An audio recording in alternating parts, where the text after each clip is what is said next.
Very very good morning. कैसे हैं आप सभी लोग? मैं आशा और उम्मीद करता हूं कि आप सभी लोग बहुत शानदार और जबरदस्त होंगे। तो डेली की तरह आज मैं एक बार फिर से हाजिर हूं आप सभी लोगों के लिए रेलवे की जबरदस्त क्लास लेकर। जैसा कि आप सभी लोगों के लिए एक गुड न्यूज भी कल आ चुकी है। आप लोगों के लिए मैंने शॉर्ट्स वीडियो में डाल दिया था। आप सभी लोगों की एग्जाम डेट आ गई है। क्लियर है? आपका एग्जाम कब कब है? आई होप कि सभी बच्चों को पता चल गया होगा, तो जबरदस्त तरीके से लग जाइए। अब लगभग आप लोगों के पास 1.5 महीने का समय है। क्लियर है? जबरदस्त तरीके से आपको मेरे साथ पढ़ना है। मैं सब कुछ प्रीवियस ईयर यहाँ पे कंप्लीट कराने वाला हूँ, चाहे वो आपका मैथ्स हो और चाहे रीजनिंग हो, चाहे स्टैटिक जीके का पोर्शन हो। क्लियर है? बाकी मैं आपको साइंस 17 वीडियो डाल चुका हूँ।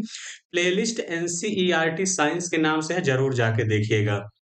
बाकी इसकी पीडीएफ आप लोगों को मेरे टेलीग्राम चैनल पर मिल जाएगी। डिस्क्रिप्शन बॉक्स के नीचे लिंक दिया गया है। तो देखिए, रेलवे से संबंधित अगर कोई भी आप तैयारी कर रहे हैं तो मेरे चैनल से जरूर जुड़िए। तो चलिए शुरू करते हैं आज के दिन का सबसे पहला क्वेश्चन। ये रहा, आरआरबी एएलपी 2019 से पूछा गया है, इनमें कौन सा तंतु संगीत वाद्य यंत्र का प्रकार नहीं है? बास, वायोलिन, ट्यूबा या सेलो? तो आपको बताना है इनमें से कौन सा तंतु संगीत वाद्य यंत्र का प्रकार नहीं है। बहुत सारे बच्चों को क्वेश्चन टफ लग रहा होगा, लेकिन अब क्या कर सकते हैं, रेलवे ऐसे ही क्वेश्चन पूछता है, इस बात का ध्यान देना। तो कौन सा नहीं है ये बताना है। भैया कौन सा नहीं है आप लोगों का? टूबा नहीं है। टूबा ऑप्शन नंबर सी इस क्वेश्चन का करेक्ट आंसर होगा। ये सभी देखिए, बांस, वायलिन और सेलो, ये सब तंतु से बना है, लेकिन ये किससे बनता है? पीतल से बना एक है, इस बात का ध्यान देना। पीतल से बना वाद्य यंत्र है, इसलिए आपका आंसर हो जाएगा ऑप्शन नंबर सी। क्लियर है?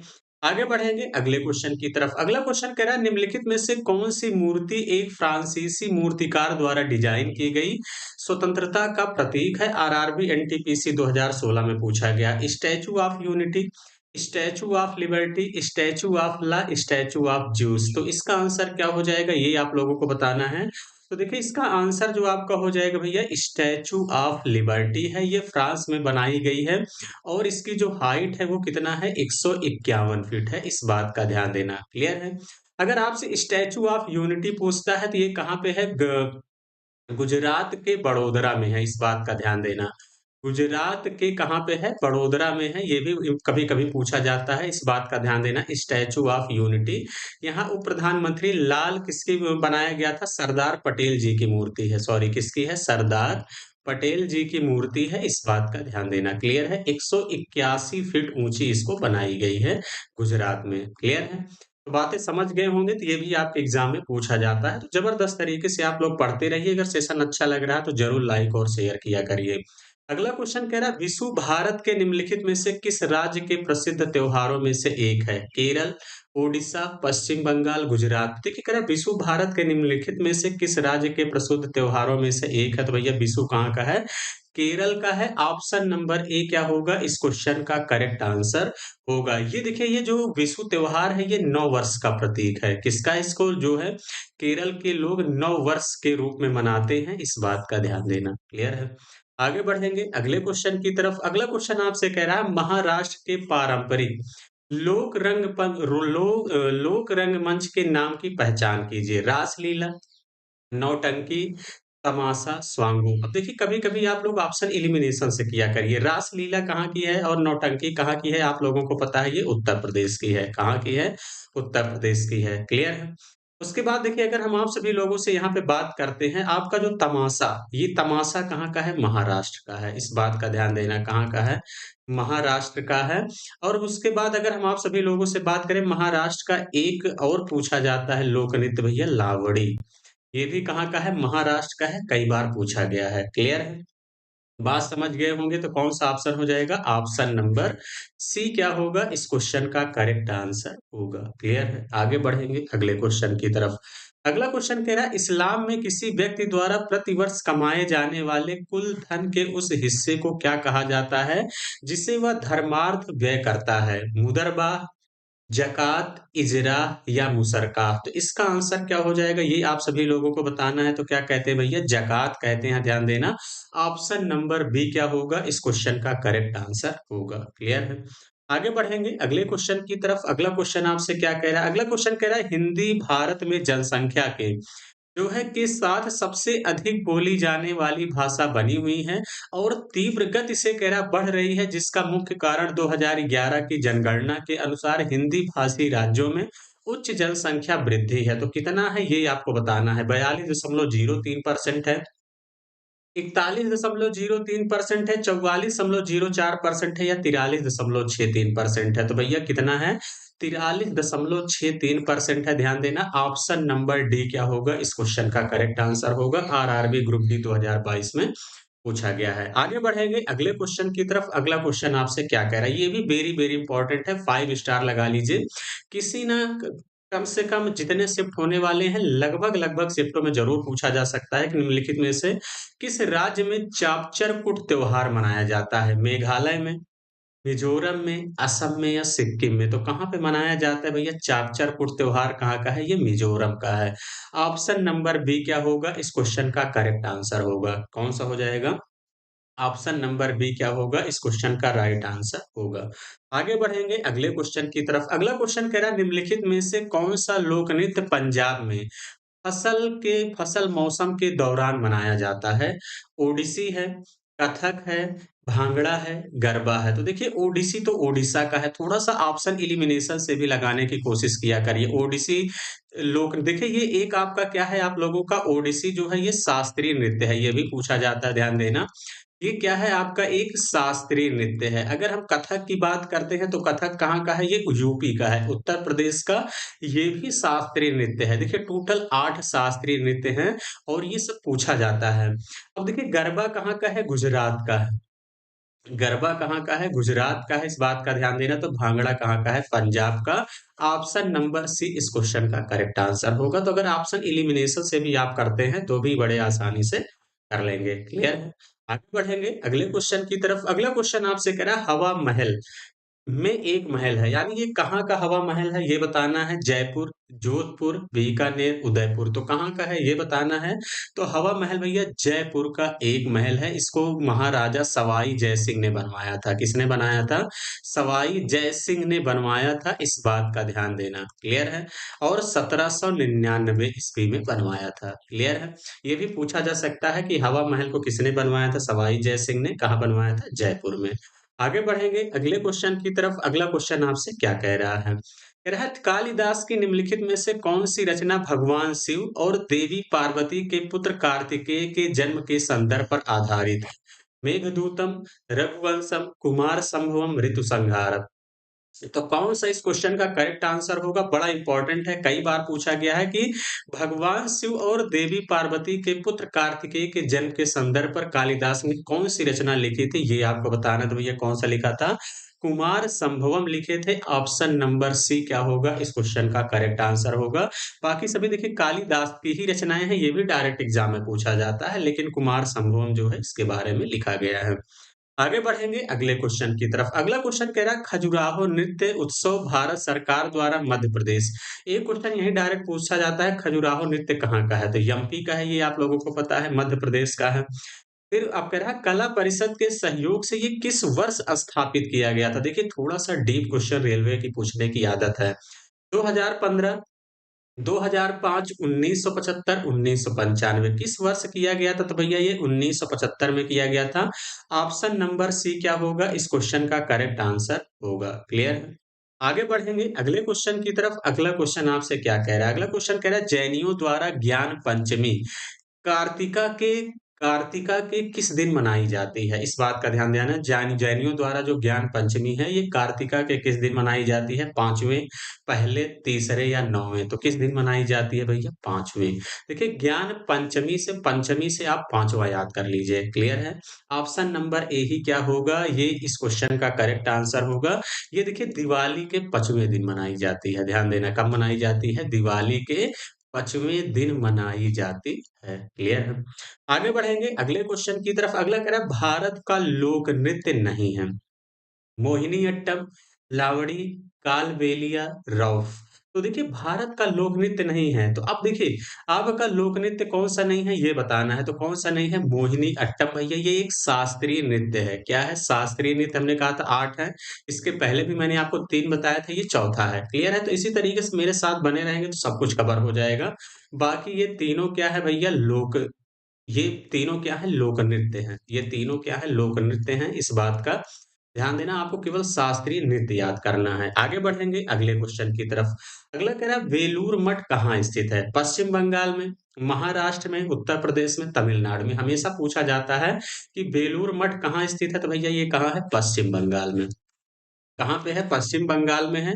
इसको देखिए रामकृष्ण मठ द्वारा जो है स्थापित किया गया था। रामकृष्ण और जो है कौन है? आप सभी लोगों के रामकृष्ण मठ के द्वारा स्थापित किया गया था, इस बात का ध्यान देना। क्लियर है? आगे बढ़ेंगे अगले क्वेश्चन की तरफ। अगला कह रहा है मस्की कर्नाटक के किस जिले में एक पुरातात्विक स्थल 1915 में सी विडान द्वारा सम्राट अशोक के एक छोटे से शिलालेख की खोज के साथ प्रमुखता में आया? उडुपी है, यादगिरो है, हसन है, रायचूर है। कौन सा है ये आप सभी लोगों को बताना है, तो भैया कौन सा है ये? रायचूर है। ध्यान देना ऑप्शन नंबर डी क्या होगा? इस क्वेश्चन का करेक्ट आंसर होगा। क्लियर है? आगे बढ़ेंगे अगले क्वेश्चन की तरफ। अगला कह रहा है निम्नलिखित में से किस देश में सिंहली एक प्रमुख भाषा है? ये आपको बताना है कि निम्नलिखित में से किस देश में सिंहली एक प्रमुख भाषा है? मलेशिया है, इंडोनेशिया है, श्रीलंका है, म्यांमार है। तो देखिए आपका ये जो सिंहली एक प्रमुख भाषा है, ये श्रीलंका की है और सबसे ज्यादा सिंहली ही बोली जाती है श्रीलंका में। ऑप्शन नंबर सी क्या होगा? इस क्वेश्चन का करेक्ट आंसर होगा। क्लियर है? आगे बढ़ेंगे अगले क्वेश्चन की तरफ। अगला क्वेश्चन आपसे क्या कह रहा है? अगला क्वेश्चन कह रहा है धन्यवाद उत्सव पोंगल मुख्य रूप से भारत के किस राज्य में मनाया जाता है? तो पोंगल जो है मुख्य रूप से भारत के किस राज्य मनाते हैं? तमिलनाडु में, राजस्थान में, महाराष्ट्र में, उत्तर प्रदेश में। तो पोंगल जो है ये कहाँ का त्योहार है? तो भैया ये तमिलनाडु का है। ऑप्शन नंबर ए क्या होगा? इस क्वेश्चन का करेक्ट आंसर होगा। और ये कभी कभी पूछा जाता है किस देवता को समर्पित है पोंगल त्योहार? तो ये सूर्य देवता को, ये भी एनटीपीसी में पूछा गया, ध्यान देना, ये सूर्य देवता को समर्पित है। ऑप्शन नंबर ए ही क्या होगा? इस क्वेश्चन का राइट आंसर हो जाएगा। क्लियर है? आगे बढ़ेंगे। अगला कह रहा है सेंट पीटर्स बेसिलिका ईसाई धर्म के सबसे प्रसिद्ध चर्चों में से एक है। ये किस शहर में स्थित है? मैड्रिड में है, लिस्बन में है, पीसा में है, वेटिकन सिटी में है। तो देखिए सेंट पीटर्सबर्ग बेसिलिका इकाई धर्म के सबसे प्रसिद्ध चर्चों में से किस शहर में स्थित है? तो भैया ये वेटिकन सिटी में स्थित है। ध्यान देना ऑप्शन नंबर डी इस क्वेश्चन का करेक्ट आंसर होगा। और यह दुनिया का सबसे बड़ा चर्च है। ध्यान देना कभी-कभी पूछ सकता है कि दुनिया का सबसे बड़ा चर्च। तो भैया क्या है? सेंट पीटर्स बेसिलिका ये है जो है दुनिया का सबसे बड़ा चर्च है और कहाँ पे स्थित है? वेटिकन सिटी में स्थित है। क्लियर है? ये भी पूछा जाता है। चलिए आगे बढ़ेंगे अगले क्वेश्चन की तरफ। अगला एक भी कई बार पूछा गया है कि सबरीमाला मंदिर कहाँ स्थित है? केरल में है, आंध्र प्रदेश में है, ओडिशा में है, महाराष्ट्र में है। तो देखिए सबरीमाला मंदिर कहाँ पे स्थित है? केरल में है। ध्यान देना ऑप्शन नंबर ए जो है इस क्वेश्चन का करेक्ट आंसर होगा। और ये किसको समर्पित है? तो भैया भगवान अयप्पा को समर्पित है। किसको है? भगवान अयप्पा। क्लियर है? इस बात का ध्यान देना। क्लियर है? आगे बढ़ेंगे अगले क्वेश्चन की तरफ। अगला क्वेश्चन आपसे कह रहा है कालिदास ने अपना काव्य मेघदूत निम्नलिखित में से किस भाषा में लिखा था? प्राकृत में, संस्कृत में, पाली में, हिंदी में। तो देखिए कालिदास ने जो अपना काव्य मेघदूत है इसको किस भाषा में लिखा था? तो भैया संस्कृत भाषा में लिखा था। ध्यान देना ऑप्शन नंबर बी क्या हो जाएगा? इस क्वेश्चन का करेक्ट आंसर होगा। क्लियर है? आगे बढ़ेंगे अगले क्वेश्चन की तरफ। अगला क्वेश्चन आपसे क्या कह रहा है? अगला कह रहा है हिंदू पंचांग के अनुसार चैत्र मास में गुड़ी पड़वा किस दिन मनाया जाता है? तो हिंदू पंचांग के अनुसार चैत्र मास में गुड़ी पड़वा किस दिन मनाया जाता है? दूसरे, चौथे, पांचवें, पहले। कई बार पूछा गया है और एनटीपीसी मेंस के पेपर में भी पूछा गया था। तो भैया ये क्या है? पहले है। Option number D. देखिए मैं प्री और मेंस एक साथ कवर करा रहा हूं, इस बात का ध्यान देना। क्लियर है? ऑप्शन नंबर डी क्या होगा? इस क्वेश्चन का करेक्ट आंसर होगा।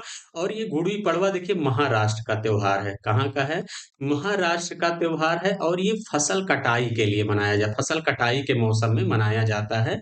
इस बात का ध्यान देना। किस मौसम में मनाया जाता है? तो ये फसल कटाई के मौसम में मनाया जाता है गुड़ी पड़वा त्योहार। क्लियर है? आगे बढ़ेंगे अगले क्वेश्चन की तरफ। अगला कह रहा ओणम सबसे महत्वपूर्ण त्योहारों में से एक है। कहाँ का है? गुजरात का है, कर्नाटक का है, केरल का है या महाराष्ट्र का है? तो देखिए जो ओणम सबसे महत्वपूर्ण त्योहार है, कहाँ का है ये? केरल का है। ऑप्शन नंबर सी क्या होगा इस क्वेश्चन का राइट आंसर होगा। क्लियर है? चलिए आगे बढ़ेंगे।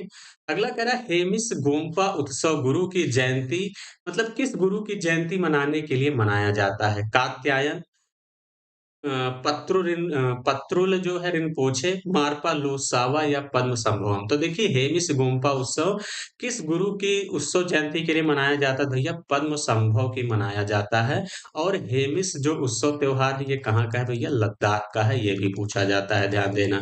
तो कहाँ का है ये? लद्दाख में मनाया जाता है पद्मसंभव। ऑप्शन नंबर डी इस क्वेश्चन का करेक्ट आंसर होगा। आगे बढ़ेंगे अगला क्वेश्चन कह रहा है ये भी बहुत बढ़िया है कि निम्नलिखित में से किस तिकड़ी को कर्नाटक संगीत की त्रिमूर्ति कहा जाता है? आरआरबी एनटीपीसी मेंस के पेपर में पूछा गया था। सुब्बा राय शास्त्री, मदुरई मणि अय्यर और त्यागराज या मनम्बू चावड़ी, वेंकट सुब्बयार, पूची श्रीनिवास अयंगर और सुब्बा राय शास्त्री। त्यागराज, मुथुस्वामी दीक्षितार और श्यामा शास्त्री या मदुरै मणि अय्यर या टाइगर वारदाचारी और श्यामा शास्त्री। तो किसके द्वारा किसे जो है कर्नाटक संगीत की त्रिमूर्ति कहा जाता था भैया? ऑप्शन नंबर सी इस क्वेश्चन का करेक्ट आंसर होगा, यानी त्यागराज को, मुथुस्वामी दीक्षितार को और श्यामा शास्त्री को। ये 3 लोग हैं, यही इस क्वेश्चन का करेक्ट आंसर होगा। आगे बढ़ेंगे आज के सफर का आखिरी क्वेश्चन कह रहा थंगा खंभा थोईबी। खंबा थोईबी किसके प्रदर्शन कला की एक महत्वपूर्ण शैली है? ये कहाँ की है बताना है। खंबा खंबा थोईबी नागालैंड की, पुडुचेरी की, मणिपुर का या लक्षद्वीप का? तो कहाँ का है भैया? ये मणिपुर का है खंबा थोईबी। इस बात का ध्यान देना। ये एक कपल डांस है, इस बात का ध्यान देना। क्या है ये? कपल डांस है। देखिए खंबा और थोईबी ये अलग अलग है और ये कपल है जो है अपने प्रदर्शन कला की महत्वपूर्ण शैली देते हैं। मणिपुर का ही इस क्वेश्चन का करेक्ट आंसर होगा। क्लियर है? तो चलिए आज के लिए इतना ही रखेंगे। आप सभी लोग जबरदस्त तरीके से पढ़ते रहिए। इसकी पीडीएफ जो है शाम को आपको जो है मैं कलर करके टेलीग्राम चैनल पर भेज दूंगा। देखिए बिना स्पेस दिए आप लोग यूनिक क्लासेस 73-73 डालेंगे तो आपको जो है ये हमारे चैनल से जुड़ जाएँगे। क्लियर है? बाकी आप सभी लोग ज़बरदस्त तरीके से पढ़ते रहिए। कल मैंने पज़ल की वीडियो डाला था, तो डेली मैं 1 वीडियो डाल रहा हूँ, लेकिन अब आप कोशिश करूँगा कि मैथ्स की और स्टैटिक जीके की डेली आप लोगों को वीडियो मिलती रहे। क्लियर है? तो चलिए आज का सफ़र इतना ही। Thank you, all the best.